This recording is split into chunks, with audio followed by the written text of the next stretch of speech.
ओम नमः शिवाय। शिव पुराण श्री रुद्र संहिता द्वितीय खंड 42वां अध्याय दक्ष का यज्ञ को पूर्ण करना। ब्रह्मा जी कहते हैं, नारद मुनि, इस प्रकार श्री हरि मेरे देवताओं और ऋषि मुनियों की स्तुति से भगवान शंकर बहुत प्रसन्न हुए। वे हम सबको कृपा दृष्टि से देखते हुए बोले, प्रजापति दक्ष, मैं तुम सभी पर प्रसन्न हूँ।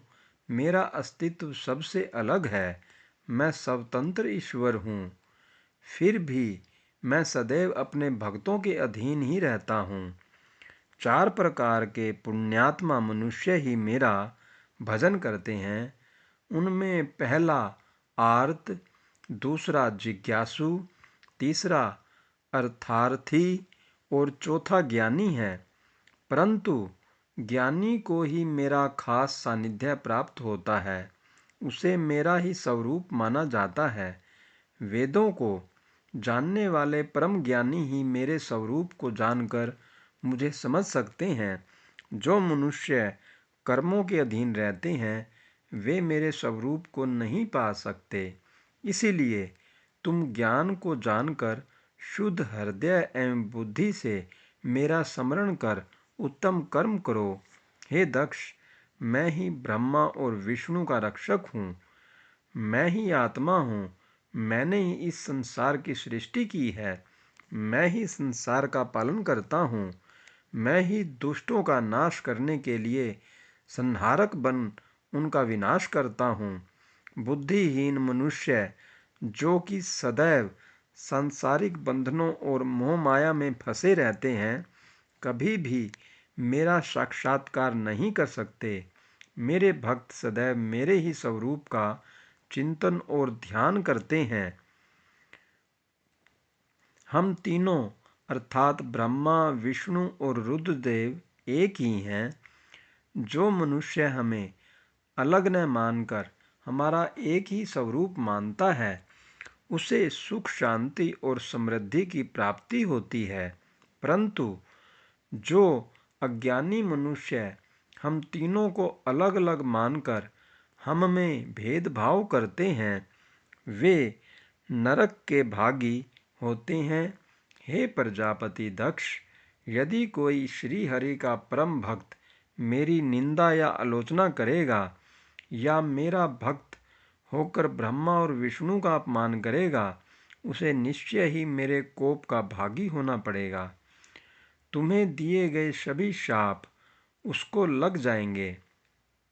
भगवान शिव के इन वचनों को सुनकर सभी देवताओं, ऋषि मुनियों तथा श्रेष्ठ विद्वानों को हर्ष हुआ तथा दक्ष भी प्रभु की आज्ञा मानकर अपने परिवार सहित शिवजी की भक्ति में मग्न हो गया। सब देवता भी महादेव जी का ही गुणगान करने लगे।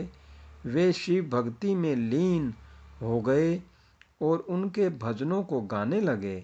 इस प्रकार जिसने जिस प्रकार से भगवान शिव की स्तुति और आराधना की, भगवान शिव ने प्रसन्नतापूर्वक उसे ऐसा ही वरदान प्रदान दिया। तत्पश्चात भक्तवत्सल भगवान शंकर जी से आज्ञा लेकर प्रजापति दक्ष ने अपना यज्ञ पुनः आरंभ किया। उस यज्ञ में उन्होंने सर्वप्रथम शिवजी का भाग दिया। सब देवताओं को भी उचित भाग दिया गया। यज्ञ में उपस्थित सभी ब्राह्मणों को दक्ष ने सामर्थ्य के अनुसार दान दिया। महादेव जी का गुणगान करते हुए दक्ष ने यज्ञ के सभी कर्मों को भक्ति पूर्वक संपन्न किया। इस प्रकार सभी देवताओं, मुनियों और ऋतिज्वों के सहयोग से दक्ष का यज्ञ सानंद संपन्न हुआ।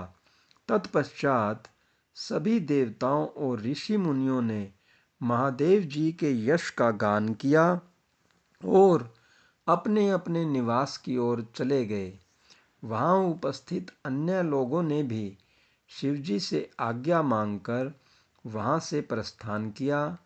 तब मैं और विष्णु जी भी शिव वंदना करते हुए अपने अपने लोक को चल दिए। दक्ष ने करुणा निधान भगवान शिव की अनेकों बार स्तुति की और शिवजी को बहुत सम्मान दिया। तब वे भी प्रसन्न होकर अपने गणों को साथ लेकर कैलाश पर्वत पर चल दिए। कैलाश पर्वत पर पहुंचकर शिवजी को अपने प्रिय पत्नी देवी सती की याद आने लगी। महादेव जी ने वहां उपस्थित गणों से उनके बारे में अनेक बातें की।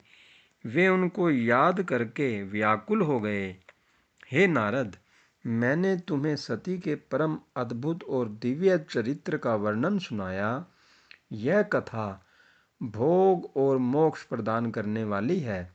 यह उत्तम वृत्तांत सभी कामनाओं को अवश्य पूरा करता है। इस प्रकार इस चरित्र को पढ़ने व सुनने वाला ज्ञानी मनुष्य पापों से मुक्त हो जाता है। उसे यश, स्वर्ग और आयु की प्राप्ति होती है। जो मनुष्य भक्ति भाव से इस कथा को पढ़ता है, उसे अपने सभी सत्कर्मों के फलों की प्राप्ति होती है। ओम नमः शिवाय।